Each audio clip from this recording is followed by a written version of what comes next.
Hello दोस्तों, आपका स्वागत है हमारे यूट्यूब चैनल पर। तो आज हम इस वीडियो में क्रिटिकल कांस्टेंट के बारे में पढ़ने वाले हैं। तो जैसा कि आप सभी को पता है कि क्रिटिकल कांस्टेंट तीन होते हैं, एक क्रिटिकल टेम्परेचर, फिर क्रिटिकल प्रेशर, फिर क्रिटिकल वॉल्यूम। तो चलिए हम बारी बारी से इनके बारे में डिस्कशन कर लेते हैं और जो इम्पॉर्टेंट पॉइंट है यानी कि जो एग्ज़ाम में पूछा गया है पीजीटी या टीजीटी के, उसको हम हाईलाइट कर दिए हैं, तो उसको भी याद करते चलेंगे। तो देखिए क्रिटिकल टेम्परेचर क्या होता है, इसको टीसी से रिप्रेजेंट किया जाता है।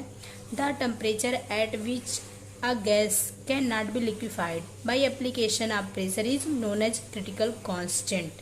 ठीक, यानी कि क्रिटिकल कांस्टेंट क्या होता है, जिस टेम्परेचर के ऊपर हम किसी भी गैस को लिक्विफाइड नहीं कर सकते हैं उसे हम क्रिटिकल टेम्परेचर कहते हैं। या फिर हम क्रिटिकल टेम्परेचर को दूसरी परिभाषा में इस तरीके से बोल सकते हैं, टेम्परेचर एवं which a gas can not be liquefied. ठीक, अब देखिए ये जो क्रिटिकल टेम्परेचर होता है यह बॉइलिंग पॉइंट और क्रिटिकल टेम्परेचर के इन्वर्सली प्रोपोर्शनल होता है, यानी कि boiling point inversely proportional to 1 critical temperature होता है।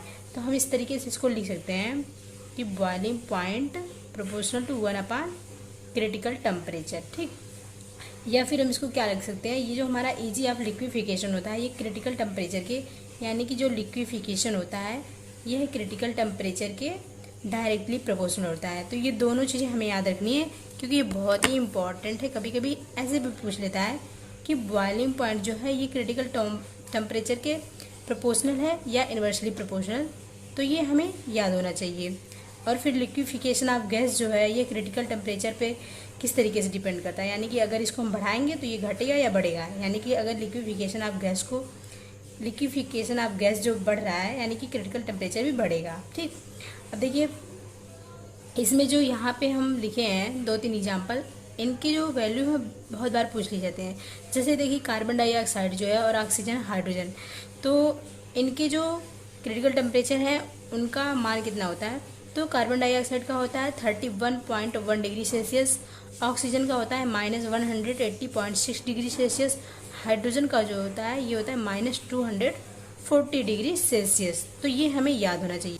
तो देखिए दोस्तों, इसको हम पहले ही बता चुके हैं आपको छोटे टर्म में, तो एक बार इसको हम फिर से समझ लेते हैं। Greater the intermolecular interaction easier would be liquefaction of gas and thus higher will be the critical temperature of gas. ठीक, अब देखिए वही है, यानी boiling point equal to 1 critical temperature, is of liquefaction proportional to critical temperature, यानी कि जैसे जैसे क्रिटिकल टेम्परेचर को हम बढ़ाएंगे उतना ही आसानी से गैस का लिक्विफिकेशन हो जाएगा। इसी बात को यहाँ पे लिखा गया है। अब देखिए क्रिटिकल प्रेशर को हम देख लेते हैं, जिसको पीसी से रिप्रेजेंट किया जाता है।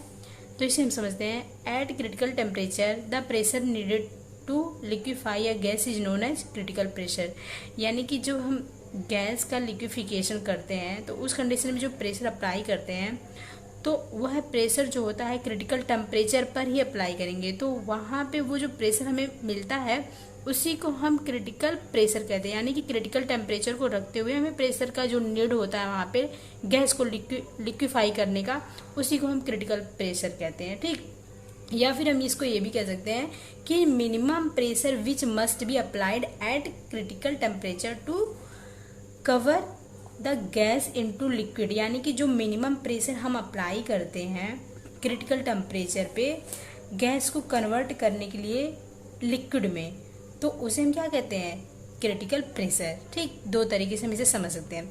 अब देखिए यहाँ पे हम कार्बन डाइऑक्साइड, ऑक्सीजन और हाइड्रोजन का क्रिटिकल प्रेशर देख लेते हैं। तो इसको हम एटीएम में लेते हैं, यानी कि एटमॉस्फेरिक प्रेशर में। तो कार्बन डाइऑक्साइड का होता है 72.9 एटीएम, ऑक्सीजन का होता है 50.1 एटीएम, हाइड्रोजन का होता है 12.8 एटीएम। अब देखिए हम इसको इस तरीके से भी लिख सकते हैं कि क्रिटिकल प्रेशर जो डायरेक्टली प्रोपोर्शनल होता है क्रिटिकल टेम्परेचर की। ठीक, अब हम क्रिटिकल वॉल्यूम को देख लेते हैं। तो क्रिटिकल वॉल्यूम क्या होता है, at critical temperature and critical pressure the volume occupied by a gas is known as critical volume, यानी कि क्रिटिकल टेम्परेचर और क्रिटिकल प्रेशर दोनों कंडीशन को रखते हुए जो गैस जो वॉल्यूम ऑक्यूपाइड करता है उसी को हम क्रिटिकल वॉल्यूम कहते हैं। ठीक। अब इसे हम ये भी बोल सकते हैं कि volume occupied bye 1 mole of gas at TC and PC, यानी कि जो वॉल्यूम होता है गैस जो वॉल्यूम ऑक्यूपाइड करता है 1 मोल गैस के लिए, यानी कि 1 मोल का हम लेकर के चलते हैं, ठीक। तो 1 मोल के लिए कर रहा है, तो उसमें जो TC एंड जो PC के ऊपर वह डिपेंड है, उस बेस पे जो हमारा VC आएगा, यानी कि जो वॉल्यूम आएगा, तो उसी को हम क्या कहते हैं, क्रिटिकल वॉल्यूम। अब देखिए यहाँ पे जो कार्बन डाइऑक्साइड और ऑक्सीजन और हाइड्रोजन गैस है, इनके हम क्रिटिकल वॉल्यूम को देख लेते हैं। तो इसका क्रिटिकल वॉल्यूम क्या होता है, 94.0 ml पर मोल। और ऑक्सीजन का क्या होता है, 78.0 ml पर मोल। हाइड्रोजन का होता है 65.5 ml पर मोल।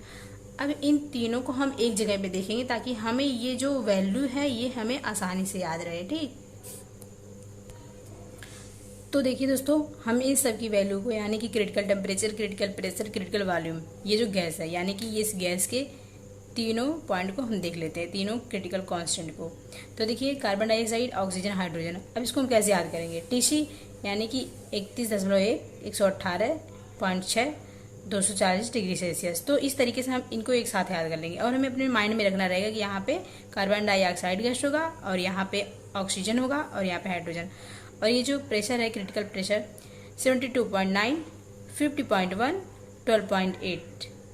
VC जो है 94.0, 78.0, 65.5। तो हम इसको ऐसे भी याद करेंगे।